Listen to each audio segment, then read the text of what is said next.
So let's go ahead and talk about the problem of the day.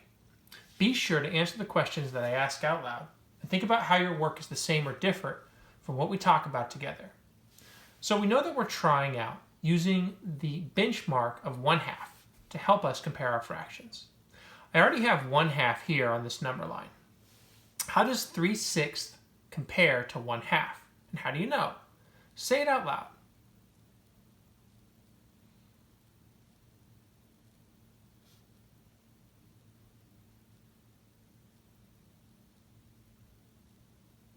Yeah, 3/6 is equal to 1/2 because 3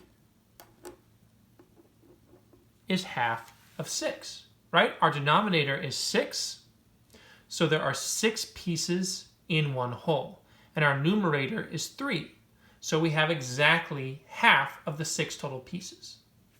Also, you probably know that if we multiply the numerator and the denominator of 1/2 by 3/3, then we get 3/6. How does 7/8 compare to 1/2? How do you know? Say it out loud.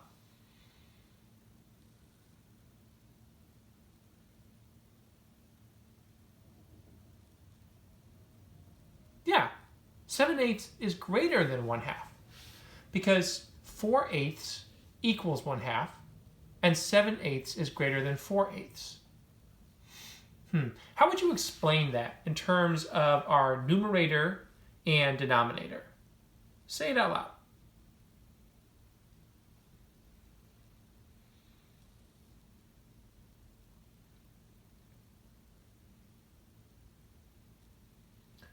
Well, we know our denominator is 8, so that means there's 8 pieces in one whole, and our numerator is 7, so we have 7 of the 8 pieces.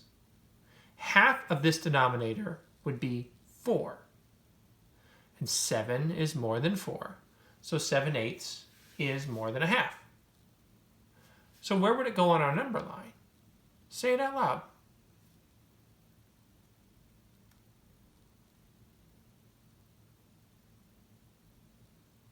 Yeah, it would go to the right of 1/2, almost to 1, because it's only 1/8 away from a whole.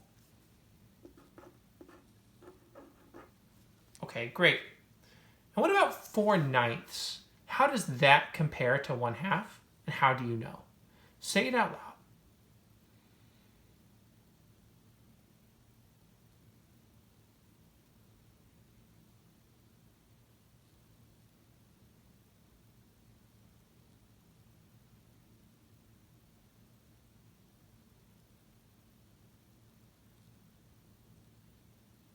Yeah, it's less than half. And we know that because half of 9 would be somewhere between 4 and 5. So 4/9 is a little less than that. So it would be less than half.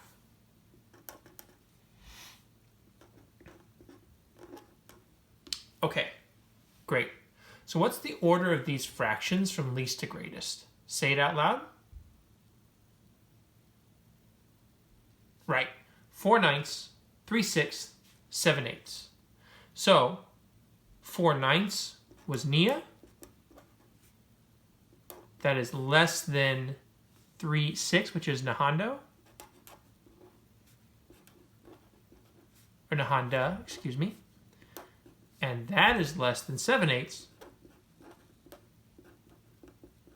which is Jackie. So I'm curious, how did half help us to compare these fractions? Say it out loud.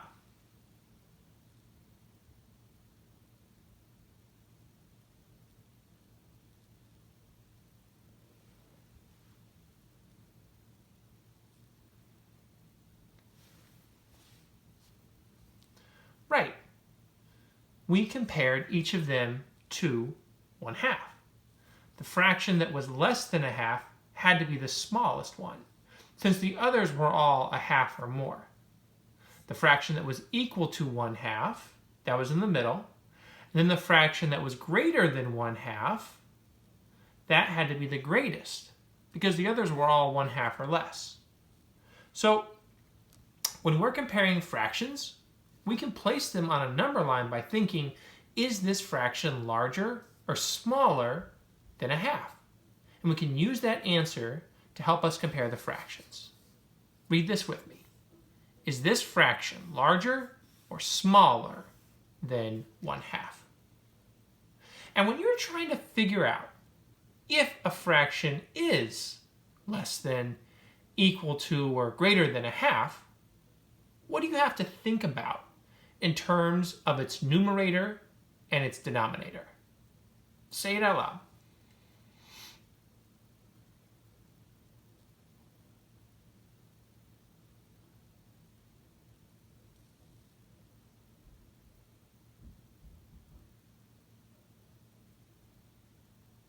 Right. You have to think about how many total parts are in the denominator and whether the number of parts referred to in the numerator is greater or less than 1/2 of the parts of the denominator. Read this with me. Go ahead. Is my numerator greater or less than 1/2 of my denominator?